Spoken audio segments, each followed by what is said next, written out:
इस एपिसोड की शुरुआत होती है जब आकाश नंदिनी को यह बताता है कि उसका असली सपना अब बदल गया है। पहले उसका सपना था कि वह अमेरिका जाकर अपने करियर को ऊंचाइयों तक ले जाए, लेकिन अब उसके लिए सबसे बड़ी प्राथमिकता अपने परिवार और अपने घर की देखभाल करना है। आकाश ने नंदिनी से कहा कि उसकी सबसे बड़ी खुशी अब नंदिनी और दादी का ख्याल रखना और उनकी जिम्मेदारियों का बोझ हल्का करना है। नंदिनी उसकी यह बातें सुनकर बहुत खुश हो जाती है और दोनों एक दूसरे के प्रति अपने प्यार का इजहार करते हैं। इसी बीच नंदिनी और आकाश की शादी की सालगिरह का दिन भी आ जाता है। घर में सालगिरह का जश्न बड़े ही धूमधाम से मनाने की तैयारी हो रही थी। ज्योति, नंदिनी और बाकी परिवार ने मिलकर सुंदर सजावट की थी। दादी ने खुद तय किया कि इस सालगिरह पर आकाश को एक खास तोहफा दिया जाएगा। अब वह खुद आकाश को भारद्वाज इंडस्ट्रीज का उत्तराधिकारी बनाएंगी और उसकी जिम्मेदारी सौंपेंगी, ताकि आकाश घर और कारोबार दोनों को संभाल सके। जब नंदिनी और आकाश पार्टी में आते हैं तो परिवार के सभी सदस्य और मेहमान उनका स्वागत करते हैं। आकाश और नंदिनी इस जश्न में खुशी से झूम उठते हैं और दोनों के लिए डांस और गाने का भी आयोजन होता है।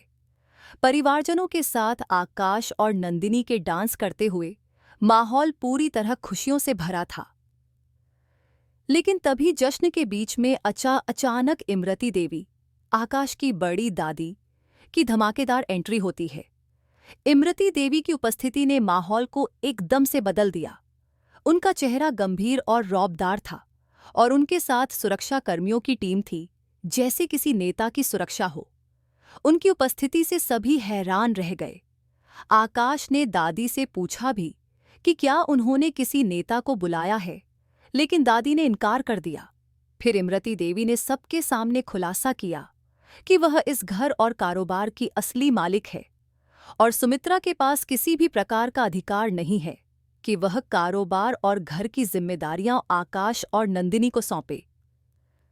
इमरती देवी ने गुस्से में सुमित्रा से सवाल किया कि उसने बिना इजाजत इतना बड़ा फैसला कैसे ले लिया। उसने कहा कि यह घर और कारोबार केवल उसी के हाथों में रह सकता है और किसी और को यह अधिकार देने का मतलब है उसके साथ धोखा करना। इमरती देवी ने धमकी दी कि यदि सुमित्रा ने उसका कहना नहीं माना तो वह सबके सामने भारद्वाज परिवार की इज्जत को मिट्टी में मिला देगी। इस धमकी और दबाव के चलते सुमित्रा ने भारी मन से घर और कारोबार की सारी जिम्मेदारियां इमरती देवी को सौंपने का फैसला किया। इमरती देवी ने सुमित्रा से स्टाम्प पेपर पर लिखवाकर अपने नाम करवाया कि अब इस घर और कारोबार की सारी जिम्मेदारी इमरती देवी की होगी।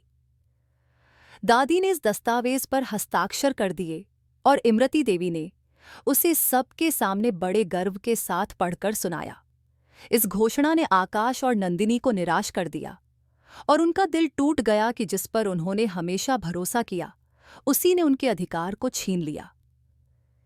यहां नंदिनी ने महसूस किया कि परिवार के भीतर एक बहुत बड़ी चुनौती सामने आ चुकी है। सभी जानते हैं कि इमरती देवी इस घर पर और कारोबार पर पूर्ण अधिकार रखने का दावा करती हैं और वे अपनी सत्ता को किसी भी कीमत पर छोड़ने को तैयार नहीं हैं। जैसे ही यह सब समाप्त हुआ, परिवार के सभी सदस्य और नंदिनी ने महसूस किया कि यह केवल एक शुरुआत है और आने वाले दिनों में परिवार को बड़े संघर्षों का सामना करना पड़ेगा। कृपया लाइक करें, शेयर करें, सब्सक्राइब करें और बेल आइकन पर क्लिक करें, कोई भी अपडेट मिस न करें। धन्यवाद।